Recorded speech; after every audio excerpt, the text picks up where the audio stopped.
Welcome back to MKE Gadgets. And this is kind of an update. I've been using the chop saw for quite a few months and I really like it. It's been working well. One of the things I like is these clamps. And this is really nice because you clamp your material down. It's got a quick release.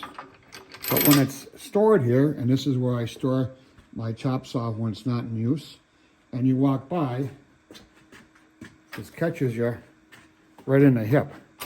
It's a perfect size for hitting you in the hip. And then they give you these V-blocks. The V-blocks slide onto the clamps. And these are really nice. And that's for clamping. And that's for clamping odd-shaped stock or round stock. Clamps real nice to your fence there, and everything is really good. You get 3 of these with the saw. One for each clamp here. And then you also have a hold-down clamp here. This hold-down clamp stores really nice behind here. So that's really not a problem. So the problem is, where do you store these clamps? Now if you set them down, you're going to lose them. They're going to get dirty. They're going to get misplaced. How do you keep the 2 clamps and these hold-downs close by the saw and out of the way? But not too far out of the way where you can't use them. Well, I looked at my stockpile and I found this piece of steel, 1.5 inches by 1/4 inch. Look at this. These V-blocks slide on real nice. So they're always handy. And bonus, the clamps slide on. All right. So when I did the first video here, and there'll be a link to the first and second video, I drilled and tapped a bunch of holes here and threaded them 1/4 inch. You can see the 2 cap screws there, and they're 12 inches apart. So I just mounted a piece of plywood here, and that holds my spare saw blade. On my saw now I have an aluminum one, and that's my steel one. So I just reverse these. When I'm cutting steel, then the aluminum one lives down here. So I thought mounting this here would be like the perfect place. So that's what we're going to do today.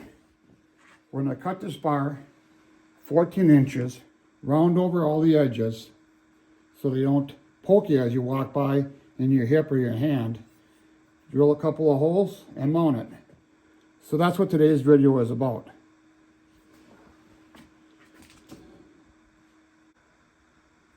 So we're at the Bridgeport Mill. So what we need is 2 holes, 1/4 inch in diameter, 12 inches apart.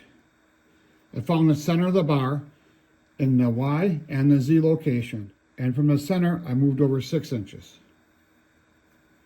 Center drill, drill and chamfer.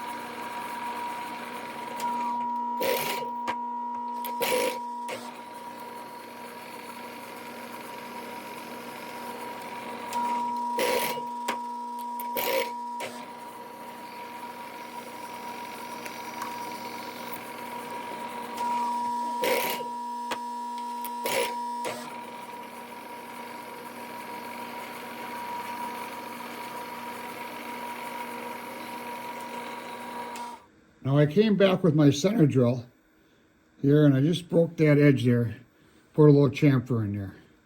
And when you drill, you push your burr down on the bottom. So before I'm all finished, I'll have to chamfer that. So next I want to do a full radius here. And for that I got to do some CAD work. So I'll bring you back when we're ready to make some chips. All right, we're going to do a full radius here. This corner, this corner. It'll be quite a few passes. So I'll edit all the air cutting out. Got a carbide tip 4 flute cutter, very worn out, and some cutting oil here. This baby should smoke. Time to cut some metal chips.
full radius.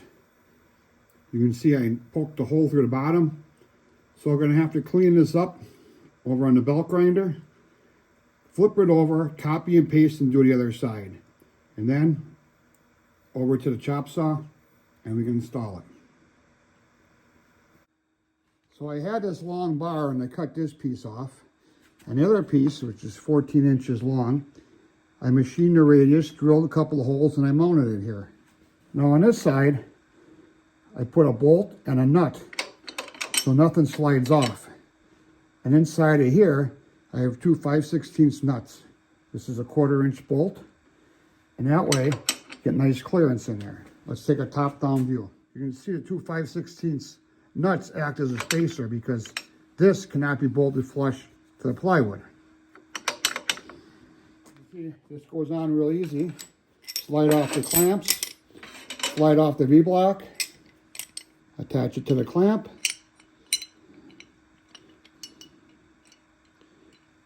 and I can just attach it to the clamp.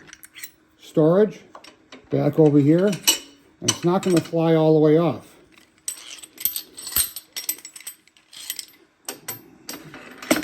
Now I can't take credit for this idea of having a bigger bolt here because I only had one bolt long enough that was a flat head. But it worked out in my favor. So there you have it. I think that looks pretty good. Now when I put it back in its parking spot, so this is the chop saw back in its parking spot. So now when I'm done cutting, I won't have this sticking out. I slide it off and I put it right down on the end here.